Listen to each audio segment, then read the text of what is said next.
Agora vamos conversar com o embaixador Samuel Pinheiro Guimarães, nosso comentarista de assuntos geopolíticos, institucionais e estratégicos também, né? Porque ex-ministro de Assuntos Estratégicos sempre deixa aqui com a gente algo estratégico para a nossa linha editorial, nossa linha de trabalho. O embaixador, a nossa produtora Camila já informou que o senhor dormiu muito mal aí, teve dificuldades e está com bastante cansado, então vamos tentar ser objetivos aqui nas perguntas para que o senhor fique à vontade no tempo que o senhor tiver disponível para responder.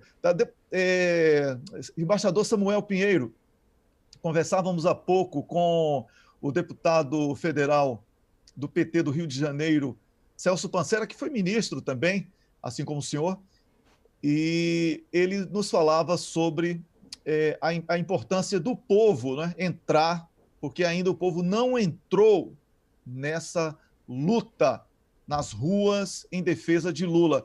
Como é que vamos furar esse bloqueio da mídia e mostrar ao povo que esse desejo de ter Lula presidente precisa ser estimulado pelo próprio povo? Embaixador Samuel, bom dia. Bom dia. Bom dia, Carlos. Bom dia, Rômulo. Eu tive a oportunidade agora de assistir, né, de escutar grande parte da entrevista e da apresentação do deputado Celso Pancera, que tem desempenhado um importante papel em todo o esforço de mobilização do povo, né? Na realidade, esse é um dos aspectos da luta política que estamos vivendo no Brasil, né?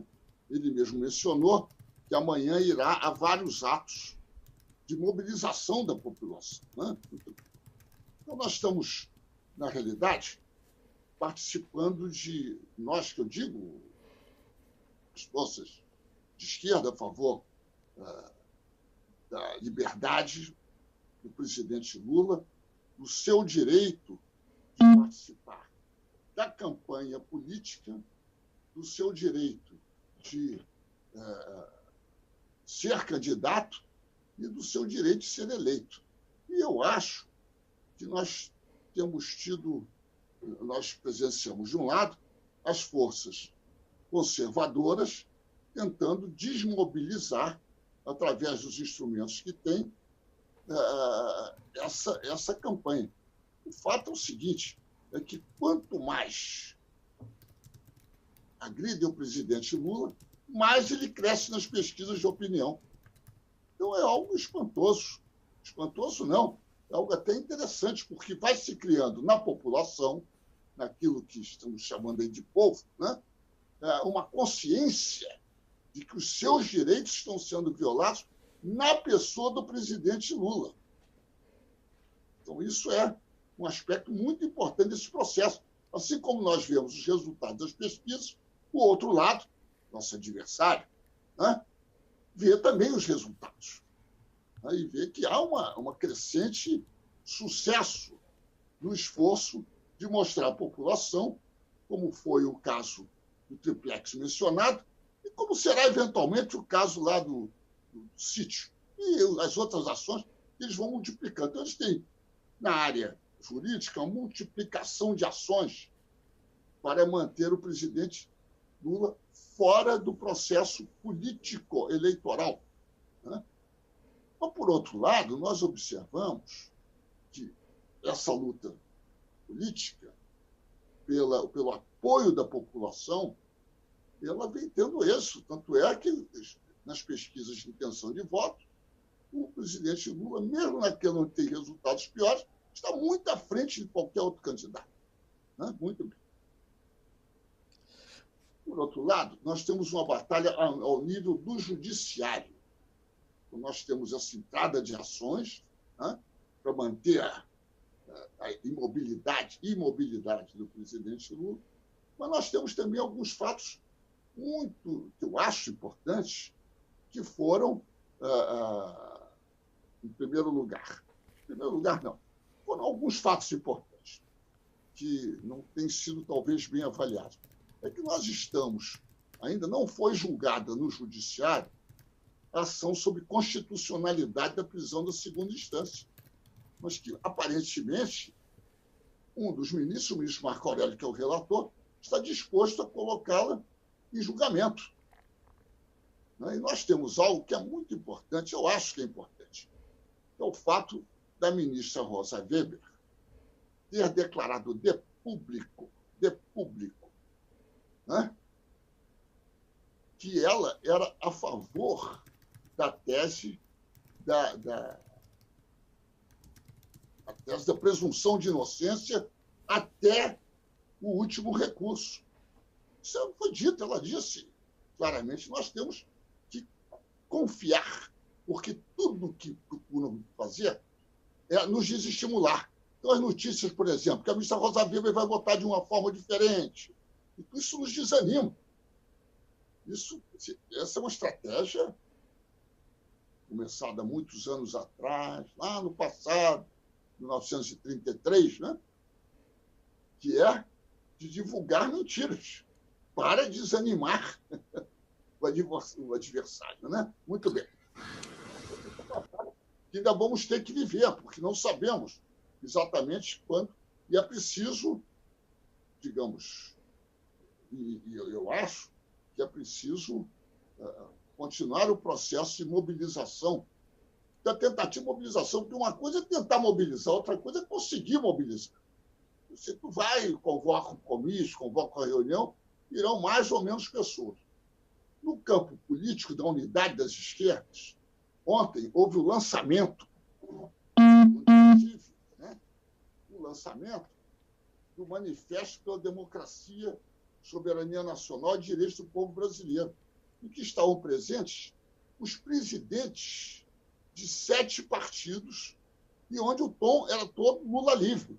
E nós temos agora uma palavra de ordem, como foi aquela palavra de ordem das diretas já. E para cada candidato, senador, a deputado, a governador, a cobrança é o seguinte: Lula livre. Né? E olha, estiveram lá o presidente do PDT, Carlos Lupe, presidente do PT, Gleisi Hoffmann, o presidente do PSB. E tem um candidato. A turma estava lá, né? No lançamento do Manifesto pela Democracia, Soberania Nacional e Direitos do Povo Brasileiro.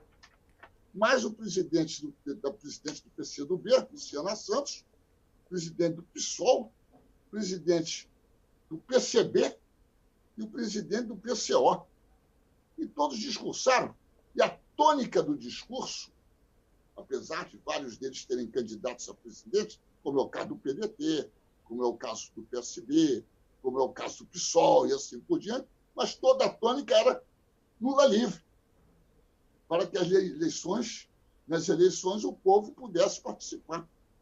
Todo esse problema dos candidatos tem a ver com questões de organização eleitoral, de organização dos partidos, de mobilização de militantes, e essa coisa toda. Eu acho que são vários. O jogo está sendo jogado em vários tabuleiros, né? Vários tabuleiros. E acho que está crescente a convicção, tanto é que se reflete nas pesquisas de opinião, é lá que se reflete, que o povo são 15 milhões de desempregados. Quer dizer, o indivíduo sair da sua casa para ir a uma manifestação em um local distante não é fácil. Exige um custo, inclusive. Às vezes, o indivíduo está desempregado, a mulher está desempregada, o filho, todo mundo desempregado. Como é que o sujeito vai para uma manifestação? Lá em qualquer cidade, né? Claro, se é próximo da casa dele é uma coisa, mas se for longe, né? E é sempre longe. Para algumas pessoas é longe, para outras é pior. E eu acho que a manifestação do povo a favor da liberdade do presidente Lula, a favor da democracia, ela é aferida nas pesquisas de opinião, não apenas na participação da presença, porque é difícil, o indivíduo está desempregado, subempregado, enfim, com dificuldades e tudo, né? A acuado, e os que estão empregados certamente não podem ir a manifestações na hora do trabalho, né? Porque correm o risco de virar desempregado, com todo o arbítrio que estamos vivendo no país, né? Então, eu acho que a gente está num momento muito importante, porque, digamos, de uma certa forma, vai haver uma mudança, né? E internacionalmente, eu acho que a campanha por Lula livre está vencendo a batalha internacional. E nós temos prêmios Nobel apresentando a candidatura do presidente Lula a Prêmio Nobel da Paz, né? Já foi apresentada, mas agora há outros prêmios Nobel, né? Há lideranças políticas estrangeiras tentando visitar o presidente Lula, e aí, mais uma vez, o arbítrio de setores do judiciário se revela ao impedir, né? Eu acho que foi de grande importância a tentativa de visita dos governadores, porque eram governadores de vários partidos, não eram governadores só do PT, que é o partido do presidente Lula, né? De outros partidos foram lá, tentaram visitar o presidente, né? Então, eu acho que isso nós estamos jogando, e que estamos num momento em que o importante é a mobilização, não há a menor dúvida. A mobilização está ocorrendo. Acho, na minha opinião, que falta mais informação sobre o próprio arbítrio da decisão do juiz Sérgio Moro, né? Quer dizer, a sentença tem 300 páginas. Eu creio que nenhum militante vai ler 300 páginas. Talvez até poucos advogados vão ler 300 páginas. É preciso uma narrativa, como você às vezes menciona, né? Dizendo, olha, foi condenado com esse tipo de argumento, mas uma coisa curta, que a militância, eu ainda não vi esse tipo de papel. Posso estar enganado. Né? Posso estar enganado. Eu estou recebendo aqui uma mensagenzinha no meu celular dizendo que a bateria está extremamente baixa, de modo que não sei o que pode acontecer. Né? Eu acho que nós temos uma coisa dar o Lula livre, mostrar o arbítrio dos juízes de primeira instância, o arbítrio do TRF4, mas nós temos que ter uma posição que é uma posição delicada, que é não condenar os ministros do Supremo antes da decisão que venham a tomar sobre a ação de constitucionalidade. Porque, senão, isso é aproveitado como uma tentativa de peitar o Supremo. Não, nós temos certeza, eu acho que é uma posição estrategicamente mais conveniente, dizer, olha, os senhores são os guardiões da lei. E os senhores têm que decidir de acordo com a Constituição. Nós temos confiança que vão decidir. Se não vão decidir, o que se passa no entendimento de cada juiz é muito difícil saber. Eu queria mencionar dois pontos que eu achei muito interessantes. O embaixador, permite só uma brevíssima interrupção. Sobre essa questão das ações pendentes, nós não podemos esquecer do embargo de gaveta. Qualquer um desses ali que são contrários ao presidente Lula podem pedir vistas e paralisar esse julgamento. Então, a gente não pode nutrir esperanças excessivas com relação a esse julgamento. Não é ter esperança excessiva, temos que esperar que ele se realize.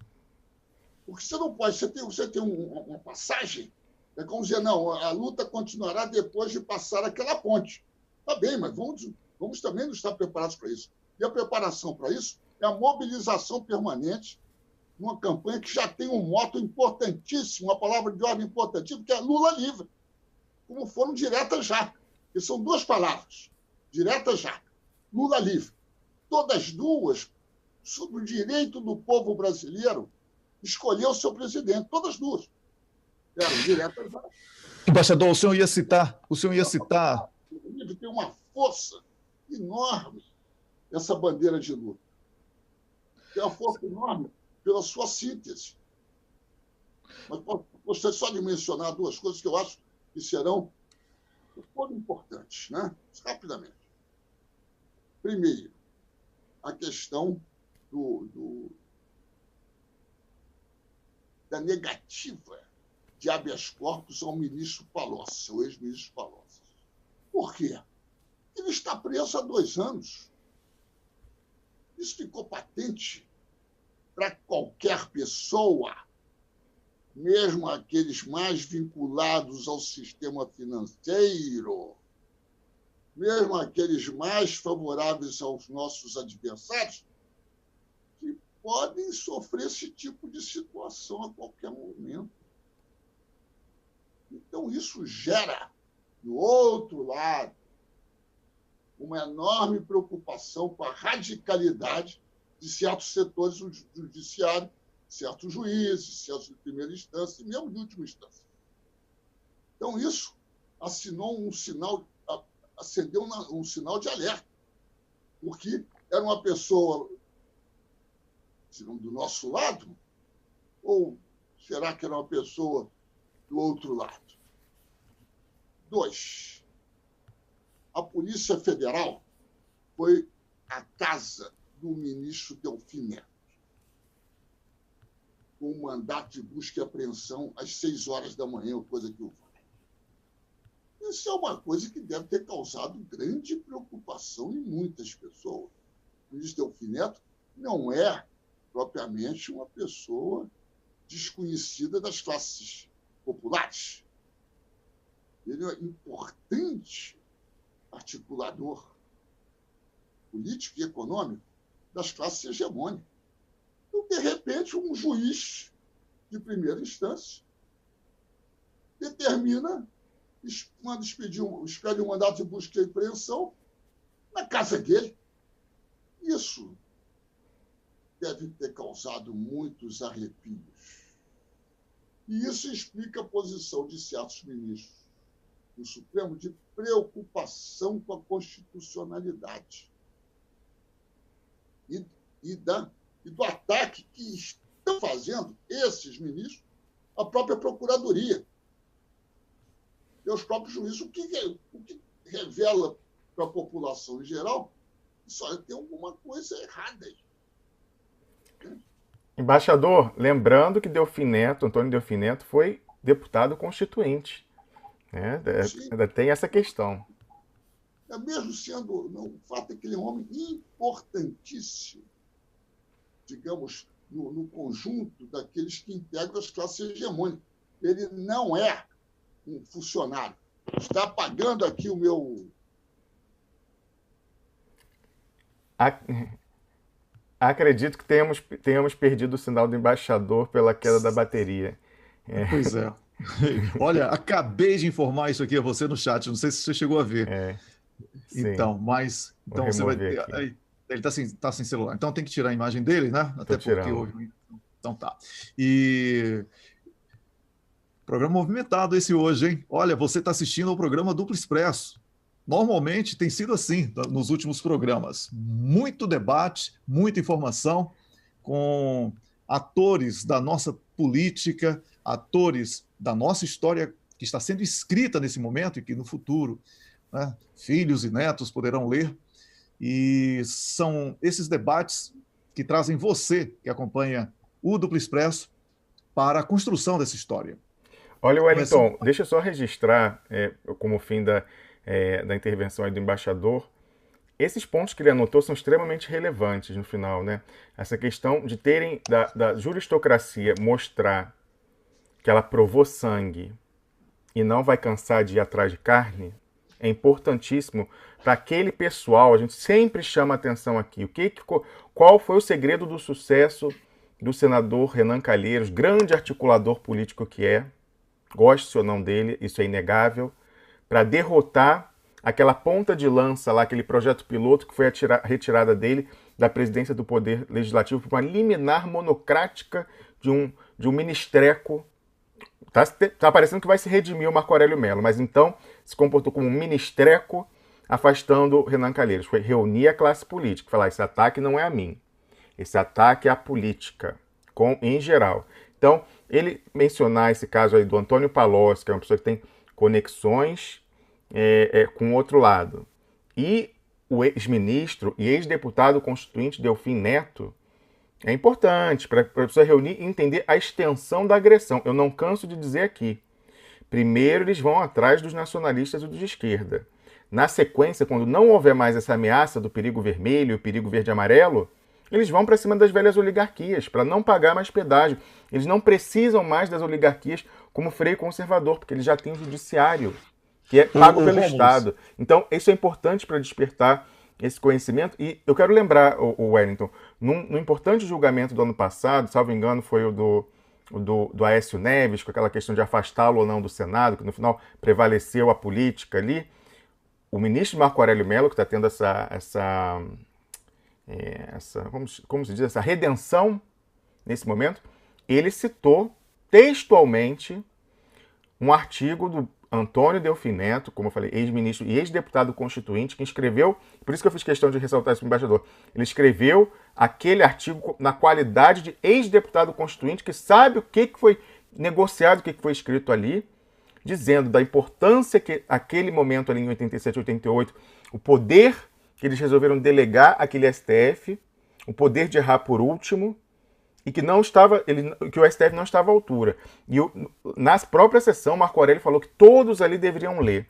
Então, eles irem para cima dessa pessoa, que deu uma chamada que foi ouvida pelo próprio STF, isso aí talvez seja um sinal realmente que o embaixador colocou, o grande estrategista que ele é, para um estalo para o pessoal acordar, principalmente os representantes das velhas oligarquias regionais, aí, a oligarquia de 500 anos no Congresso, para ver que esse tigre que bebeu sangue não quer, vai querer comer mais carne fresca. Então, é uma luta de união nacional, Wellington, pela sobrevivência, e eu concordo, essa anotação do embaixador para esses dois eventos da semana passada são de extrema importância.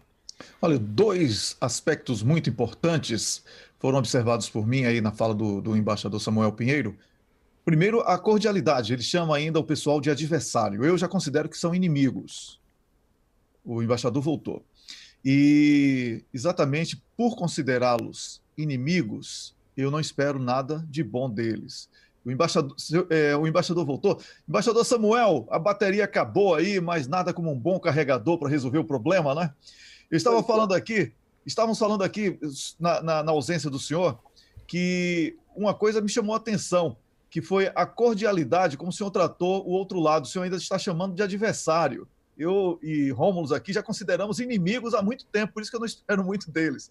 E uma outra coisa que o senhor falou, essa observação sobre a busca e apreensão na casa do Delfim Neto e também a manutenção do Antônio Palocci preso numa preventiva que está virando prisão perpétua, que despertaram chamaram, né, ligaram o alerta do outro lado, assim, da elite brasileira, vamos chamar, elite, pelo menos elite financeira brasileira. Aí eu ia fazer um comentário antes da chegada do senhor, o senhor pode fazer esse complemento, porque informações que eu recebi, senhor embaixador, que dão conta de que o PT está alijando, está excluindo das decisões mais importantes nesse momento os setores sindicais e como se diz? Movimentos sociais. Os movimentos sociais. Perdão por ter esquecido algo tão importante, mas é porque a memória fica pensando em 3 idiomas ao mesmo tempo, fica difícil. Então, os movimentos sociais. Então, eu queria saber, senhor embaixador Samuel Pinheiro Guimarães, não seria o momento do PT, dos partidos de esquerda que o senhor citou aí, que estão todos juntos agora na defesa de Lula, mostrar que Lula foi o grande elo de ligação e de diálogo entre as classes e que o Brasil viveu momentos de prosperidade, uma prosperidade brasileira, onde o empresário brasileiro ganhou mais e gerou emprego para o brasileiro, e que as riquezas brasileiras foram usadas para os brasileiros. Não seria esse o debate que poderia unir, aí sim, uma união importantíssima de classes em defesa de Lula, nesse momento, contra a ditadura de toga no Brasil, que é internacional? Veja, primeiro, a primeira observação sua sobre a minha cordialidade, não é? Eu queria dizer o seguinte, de que no processo político, você, às vezes, digamos, adversário de outras pessoas, de outras figuras e tudo, mas que em outros determinados momentos você pode ter de ser aliado dentro de um processo político, democrático, liberal que vivemos. Nós não estamos num processo revolucionário, né? Estamos num processo político tradicional, que é na expectativa de que haja eleições, na expectativa de que a justiça eventualmente funcione e assim por diante. E vivemos esses aspectos que você chamou de ditadura da toga e tudo. Mas a ditadura da toga não é a de todos os juízes. Tanto é que a votação no Supremo Tribunal foi de 6-5. Foi empatada, na realidade. Não há jurisprudência nenhuma. Tudo isso é uma tentativa da propaganda adversária de dizer que haveria uma revisão, de que 20 mil pessoas criminosos seriam libertados. Tudo isso é mentira. Tudo isso é notícia falsa, né? Sem a menor dúvida. E eu acho, você mencionou isso no início, eu acho que nós temos que ir caminhando nas diversas frentes. E na frente mais avançada, mais de vanguarda, que exige a reforma das instituições e assim por diante. Acho que é muito importante isso, para mostrar que as instituições não estão funcionando como deveriam. Certamente não estão. Certamente a Procuradoria-Geral da República não está funcionando como deveria. E, além disso, os procuradores individuais, que têm enorme força. Além disso, os juízes de primeira instância, mas não todos necessariamente. Não todos. Né? Eu acho que não é uma coisa interessante, do ponto de vista político e estratégico, dizer, não, todo o judiciário está contra nós. Porque aí o outro lado, você chama de inimigos, né, que eu ainda estou chamando de adversários, né? Ele diz, olha, estão tentando peitar o Supremo Tribunal Federal. Né? Isso é uma ação que deve ser muito... são vários atores em diferentes campos. Eu ontem estive no lançamento do Manifesto pela Democracia, pela Soberania, pelos direitos do povo brasileiro na Câmara dos Deputados. E assisti lá a presença dos movimentos sociais. Entende? E estive há 3-4 dias atrás em um ato com a presença do ministro Zé Dirceu, onde estava João Pedro Stedley. Ora, o principal movimento social, vamos deixar claro, é o MST. Né? É o que tem. O principal do ponto de vista da sua capacidade de mobilização e de sua capacidade de gerar fatos políticos, né? Através da sua ação sempre muito corajosa. Estive no acampamento do MST aqui em Brasília e vi a disposição das pessoas, no frio, dentro das suas tendas, né? Olha, não é propriamente confortável, né? Não é confortável, né? E dispostas, vieram de vários lugares para estarem ali com frio, sem cobertor, sem comida adequada, para se manifestar a favor do Lula livre. Entende? Eu acho que neste processo, tanto é que nós estamos ganhando força política, e nas pesquisas de opinião, o presidente Lula vai crescendo. De modo que vai ser algo, não digo impossível, porque eu também não acho que haja coisa impossível, mas cada vez mais difícil uma decisão do Supremo sobre a questão de presunção de inocência, né? Que hoje em dia ela é apoiada por todos os juristas e advogados. Não é apoiada por procuradores e juízes que exercem a sua, digamos assim, a sua ação política. Porque os juízes de primeira instância e os procuradores estão preocupados com a sua capacidade de influir no processo político. não estão preocupados com a Constituição, com nada disso. Né? Então, são setores radicais do sistema judiciário, setores radicais, né? Indivíduos radicais, né? Que vão criando fatos que, na realidade, nos últimos acontecimentos, tendem a nos favorecer. Porque, ao revelar que é uma questão política que está em jogo. Porque a jurídica, qualquer pessoa vai lá, abre a Constituição, lê o artigo sobre presunção de inocência, né? E verifica que é claro como se dizia, claro como água. Porém, há os pescadores de águas turvas. Com certeza. Não é? Esses não buscam as evidências da Constituição, não é, senhor embaixador? Pois é, da legislação e tudo. Então, esse é um processo que eu acho que ele vai se desenvolvendo em várias frentes. Né? A mobilização é a mais importante, que leva à informação da população. Essa informação leva a que ela participe mais na medida das suas possibilidades físicas e econômicas de ir para a rua. Não é assim, não. Eu acho. É complexo. Quando a gente se coloca no lugar... Se você se colocar, qualquer pessoa que se coloca no lugar de um indivíduo desempregado, e que vamos supor que a mulher também está desempregada, que as contas estão vencendo, né? Que o aluguel tem que ser pago. O indivíduo, claro, se aparecer alguém perguntando a ele o que ele acha, ele vai responder do nosso lado. Agora, querer que cada pessoa, às vezes em condições muito difíceis, venha participar de grandes atos públicos, se bem que, de repente, você tem fatos novos, como foi o assassinato da vereadora Marielle, que levou a um processo novo, né?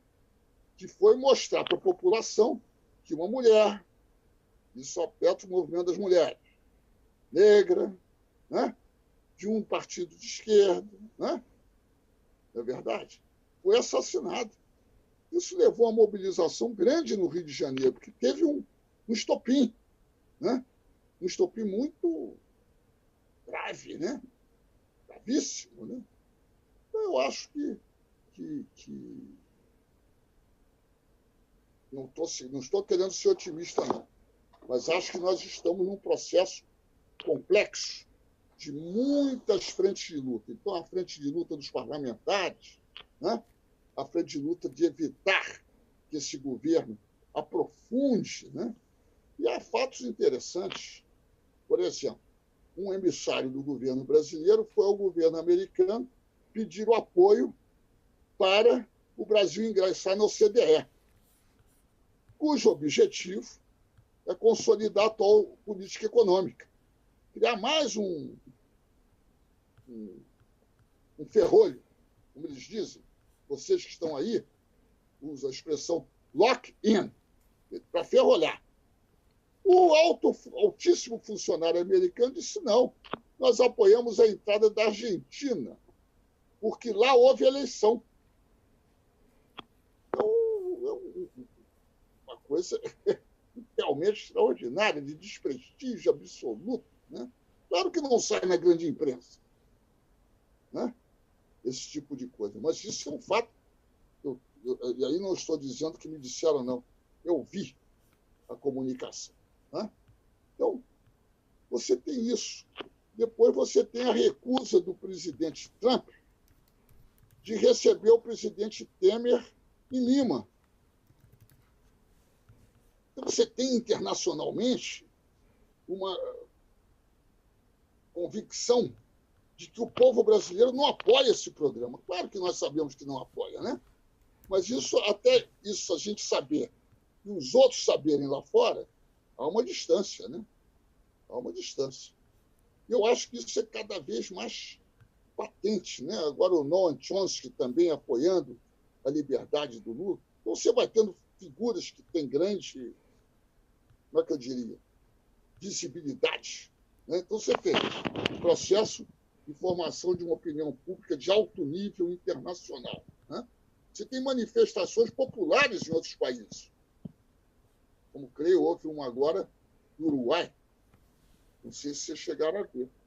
Senhor embaixador, o senhor está com a mão, salvo engano, aí na câmera do telefone? Pronto, tirei. Então, não, mas Para participar desse esforço. Eu sei, não, mas é exatamente por isso que nós vamos pedir a sua palavra de conclusão sobre o seu comentário de hoje, porque estamos vendo aí o esforço, inclusive o esforço técnico, né? A bateria pode, mesmo com o carregador, se ela continuar, ela pode danificar e ter que comprar outro aparelho, vou jogar na conta do Rômulus Maia para colocar um aparelho novo. Então, senhor embaixador, apenas para concluir, o senhor falou que não estava querendo ser otimista, mas ao mesmo tempo trazendo esse otimismo. E apresentou episódios da política muito importantes. Nós queríamos, se tudo tivesse dado certo com a bateria e etc., falar um pouco sobre a Síria. Não vai dar tempo hoje, mas existe uma relação que nós estamos tentando traçar esse paralelo. Eu conversei essa semana rapidamente com Pepe Escobar, um jornalista muito conhecido, e ele falava assim que não era o Pentágono quem havia ordenado o ataque na Síria. E Pepe Escobar é muito bem informado, né?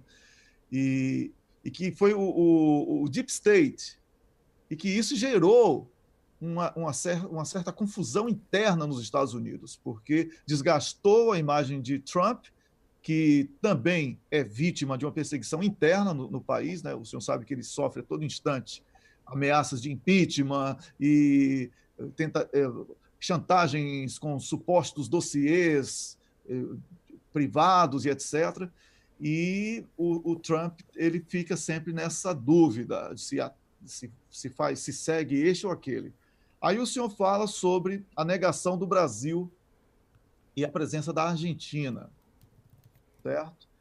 Que seria uma ação política dos Estados Unidos, porque tem que dizer que defende a democracia até para justificar determinadas ações. Como é que nós podemos associar esse episódio de negação do Brasil e presença da Argentina num importante órgão internacional e essa informação que o Pepe Escobar me passou sobre de que não é uma ação militar, tanto que os artefatos militares utilizados são dos anos 80, né? Eu até brinquei com ele que assaltaram um museu para jogar aquelas bombas que foram naquela guerra, naquela primeira invasão lá do Iraque. Então, eu queria que o senhor explicasse um pouco como associar para que o povo brasileiro entenda que não mora numa bolha essa tentativa de invasão, de destruição da Síria e essas ações que chamamos de guerra híbrida aqui no Duplo Expresso, que está em curso aí no Brasil, embaixador. Essa ação no Brasil, de certos setores, ela foi feita com conhecimento, né? E através do que os Estados Unidos dão hoje grande prioridade na sua ação em relação aos países, que é a luta contra a corrupção, né?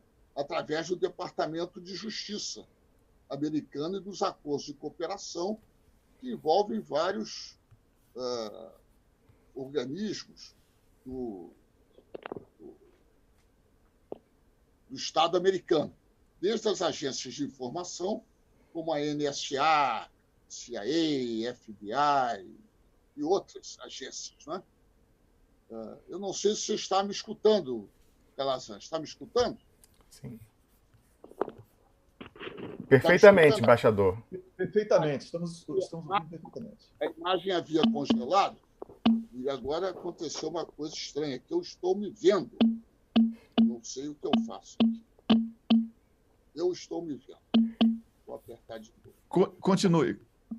Posso continuar? Pode continuar.